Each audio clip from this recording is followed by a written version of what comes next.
నమస్తే, welcome to our channel. నేను సిరి. సజ్జల రామకృష్ణారెడ్డి గారు అయితే కొన్ని వ్యాఖ్యలు అయితే చేశారు. ఈసీకి చంద్రబాబు నాయుడు గారి వైరస్ సోకిందని, అది ఇన్ఫెక్ట్ అయిందని చెప్పేసి తను అనడం జరిగింది. సో ఈ అంశాన్ని మనకు వివరించడానికి మనతో పాటు ఉన్నారు ప్రముఖ సీనియర్ జర్నలిస్ట్ డివిఎస్ గారు. నమస్కారం సార్. నమస్తే. సరే, ఇప్పుడు చూస్తుంటే సజ్జల రామకృష్ణ గారు అయితే కొన్ని వ్యాఖ్యలు చేశారు. ఈసీకి చంద్రబాబు నాయుడు గారి వైరస్ సోకింది, అది ఇన్ఫెక్ట్ అయిందని చెప్పేసి, ఈసీ ఇన్ఫెక్ట్ అయింది అని చెప్పేసి వ్యాఖ్యానించడం జరిగింది. మరి దీన్ని అసలు ఎలా చూడాలంటారు? సజ్జల రామకృష్ణారెడ్డి గారు ఉన్నారా ఇక్కడే? విదేశాలకు వెళ్ళలేదా? అంటే పత్తా లేరు, కనిపించట్లేదు. 15 రోజుల క్రితం ఎన్నిక, ఎలక్షన్ ఆంధ్రప్రదేశ్లో పూర్తయి 15 రోజులు. జగన్మోహన్ రెడ్డి ఆయన విదేశాలకు వెళ్ళి ముఖ్యమంత్రి 10 రోజులు అవుతుంది. పత్తా అడ్రస్ లేడు. ఎవరు? సజ్జల. మన ఒక 5 రోజుల క్రితం ఏదో ప్రెస్ రిలీజ్ చూసాం, ఏదో ట్వీట్ ఏదో చేశారు. ఇవాళ ప్రెస్ మీట్ పెట్టారా? సజ్జల రామకృష్ణారెడ్డి వాళ్ళు ప్రెస్ మీట్ ఇక్కడ పెట్టారా, లండన్లో పెట్టారా? అంటే మొత్తానికి స్క్రీన్ మీదకి సజ్జల రామకృష్ణారెడ్డి వస్తూ ఆయన ఎవరి మీద పడ్డాడు? ఈసీ మీద పడ్డాడు.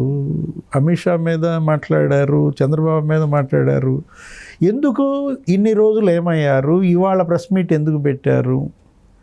లండన్లో జగన్మోహన్ రెడ్డి ఫైర్ అయ్యారా? జగన్మోహన్ రెడ్డి ఫోన్ చేసి తిట్టేసరికి ప్రెస్ మీట్ పెట్టారా? అంటే 10 రోజులుగా 15 రోజులుగా వైఎస్ఆర్ కాంగ్రెస్ పార్టీ యాక్టివిటీస్ లేవు. ఎన్నిక జరిగిన తర్వాత అందరూ పత్తా లేకుండా పోయారు. రోజా ఎక్కడుందో తెలియదు, వైవి సుబ్బారెడ్డి ఎక్కడున్నాడో తెలియదు, విజయసాయి రెడ్డి అసలు అడ్రస్సే లేడు, కొడాలి నాని ఆయన గొంతు ఏమైందో తెలియదు, ఆయన ఎక్కడున్నాడో తెలియదు, వల్లభనేని వంశీ అమెరికా వెళ్ళిపోయాడు, కోన రఘుపతి ఏదో డెహ్రాడూన్ వెళ్ళారన్నారు, అసలు ముఖ్యమంత్రే పరిస్థితి.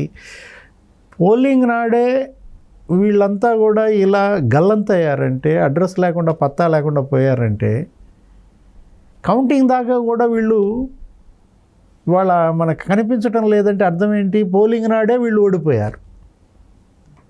పోలింగ్ నాడే ఓడిపోయారు కాబట్టి అంత హింస విధ్వంసానికి పాల్పడ్డారు. పోలింగ్ అనంతర హింస మనం చూసాం మాచర్లలో. అక్కడ పిన్నెల్లి రామకృష్ణారెడ్డి ఈవీఎం నేలకేసి కొట్టాడు. అక్కడే కాదు, ఇంకా 7 చోట్ల అక్కడే జరిగిందన్నారు. 9 చోట్ల ఈవీఎంలు ధ్వంసం చేశారని మనం ఎన్నికల సంఘమే చెప్పింది. చూసాం మనం నర్సరాపేటలో కూడా ఎలా ధ్వంసం చేశారు. గోపిరెడ్డి శ్రీనివాసరెడ్డి అసలు ఆయన 17 వాహనాల్లో హల్చల్ చేయటం. ఎలా హింస పెరిగింది అంటే కారణం ఓటమి. అంటే ఓడిపోతున్నామని వైఎస్ఆర్ కాంగ్రెస్ పార్టీ పోలింగ్ నాడే ఒప్పుకుంది కాబట్టి ఇలా హింసకు దిగారు. తాడిపత్రిలో మనం చూసాం, కేతిరెడ్డి పెద్దారెడ్డి అసలు అక్కడ పెద్ద యుద్ధమే చేశాడు, అస్మిత్ రెడ్డి వర్సెస్. ఇలా ఇప్పుడు వచ్చారు సజ్జల, పోనీ ప్రెస్ పెట్టాడు. ఏమంటాడు ఆయన? జగన్మోహన్ రెడ్డి తిడితే ప్రెస్ మీట్ పెట్టాడా? జగన్మోహన్ రెడ్డి తిడితే పేర్ని నాని బృందం వెళ్ళి వినతి పత్రం ఇచ్చిందా సీఈఓకి? 2 ఒకే రోజు. పేర్ని నాని ఏమో సీఈఓ ఆఫీస్ దగ్గర మాట్లాడాడు, ఈయనేమో ఇక్కడ మాట్లాడాడు సజ్జల. అంటే జగన్మోహన్ రెడ్డి ఉగ్రరూపస్య, ఇక్కడ లాగుతడస్య. అంటే ఇప్పుడు పేర్ని నాని ఏం మాట్లాడతాడు? పోస్టల్ బ్యాలెట్స్ గురించి మాట్లాడతాడు. ఏమని? గతంలో ఈసీ దేశంలో ఇతర రాష్ట్రాల్లో నిబంధనలు ఎలా ఉన్నాయి, ఈ రాష్ట్రంలో నిబంధన ఎందుకు మారుస్తున్నారు, అక్కడ మరి ఆ జాబితాలో పేర్లు లేకపోయినా, సీల్ లేకపోయినా, అధికారి సంతకం లేకపోయినా ఇతర రాష్ట్రాల్లో నిబంధనలే ఇక్కడ కూడా పాటించాలి. కానీ సీల్ లేకపోయినా వెసులుబాటు ఎందుకు కల్పించింది ఈసీ? ఈసీని చంద్రబాబు డిక్టేట్ చేస్తున్నాడు అని ఆయన ఆరోపణ చేసిన దీంట్లో ఎవరు? పేర్ని నాని పోస్టల్ బ్యాలెట్స్ మీద. అంటే పోస్టల్ బ్యాలెట్స్ వీళ్ళ తలరాతలు మారుస్తాయనా? గతంలో ఎప్పుడూ లేనట్టుగా 5 లక్షల మంది ఉద్యోగులు పోస్టల్ బ్యాలెట్ వినియోగించుకున్న దీంట్లో ఏదో రకంగా ఉద్యోగులు ఓటు వేయకుండా అడ్డుకోవాలని అంతకుముందు చూశారు. అనేక అడ్డంకులు సృష్టించారు. వాళ్ళు వెల్లువలాగా 5 లక్షల ఓట్లు పడ్డాయి పైన. ఇప్పుడు ఆ ఓట్లు చెల్లకుండా కుట్రలు చేస్తున్నారు. సజ్జల రామకృష్ణారెడ్డి మాట్లాడిన ప్రెస్ మీట్లో కూడా దాని గురించే మాట్లాడాడు. ఏది పోస్టల్ బ్యాలెట్ గురించి. ఉద్యోగుల ఓట్లేయో తెలుగుదేశం జనసేన బీజేపీకి పడతాయి అనుకుంటున్నారు, ఉద్యోగులు ఏమన్నా క్యాస్టా క్లాసా అంటాడు. ఉద్యోగుల ఓట్లు మాకెందుకు పడవని అడుగుతాడు. ఉద్యోగుల ఓట్లు మీకు పడతాయన్నటువంటి నమ్మకం ఉంటే మీరు వాళ్ళకెందుకు అడ్డంకులు పెడతారు? అంటే నిన్న కూడా మనం మాట్లాడుకున్నాం సార్, జగన్మోహన్ రెడ్డి గారు కూడా చాలా ధీమాగా వ్యక్తం చేస్తున్నారు. ఈసారి పోస్టల్ బ్యాలెట్లో పడిన ఓట్లు ఏవైతే ఉన్నాయో అవన్నీ కూడా వైసీపీకే అనుకూలంగా పడ్డాయని చెప్పేసి నిన్న మనమే మాట్లాడమంటే మీరు చెప్పడమే అంటే ఆ సందర్భంగా మాట్లాడినాం. అదే మాట్లాడాడు సజ్జలు కూడా.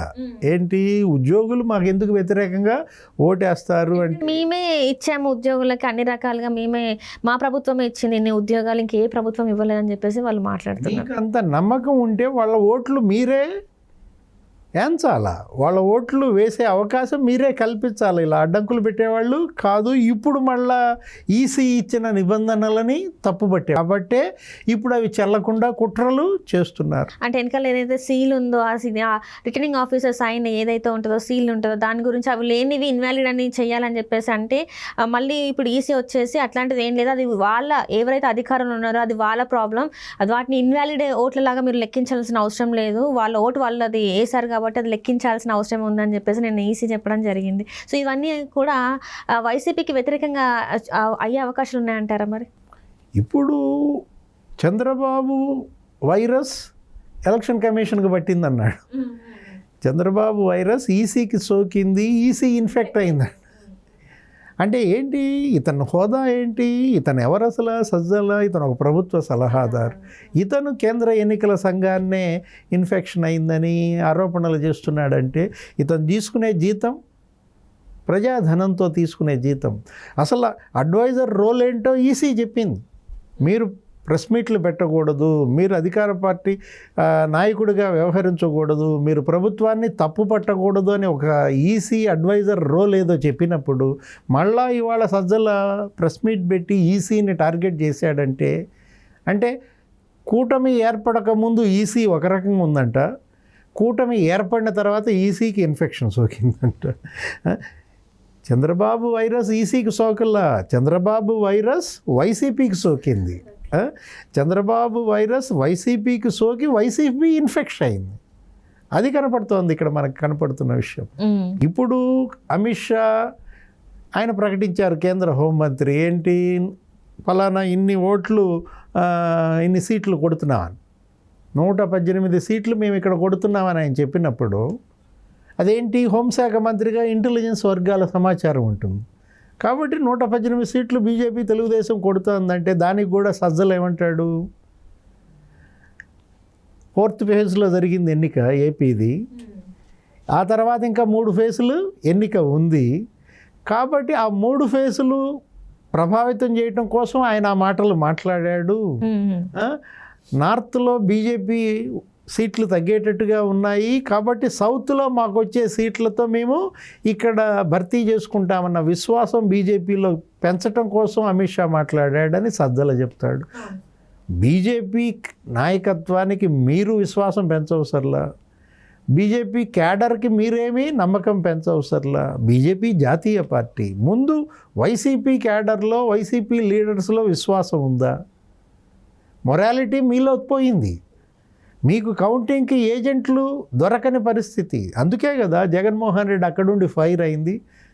జగన్మోహన్ రెడ్డి లండన్ నుంచి అక్షంతలు వేశాడు కాబట్టి ఇవాళ ప్రెస్ మీట్కి ముందుకు వచ్చాడు. మనం ఇందాకే చెప్పుకున్నాం, వీళ్ళంతా కూడా అడ్రస్ లేకుండా పోయారంటే పోలింగ్ నాడే ఓటమి ఎదుర్కొన్న పరిస్థితి. కౌంటింగ్ దాకా చూడాల్సిన అవసరం లేదు, ముందే వీళ్ళు ఓడిపోతున్నామని తెలుసుకున్నారు కాబట్టి నెపం ఈసీ మీదకి నెడుతున్నారు, నెపం బీజేపీ మీదకి నెడుతున్నారు. సజ్జలలో ఇవాళ ఓటమి భారం స్పష్టంగా కనపడింది. Right sir, right. Thank you so much sir. నమస్తే.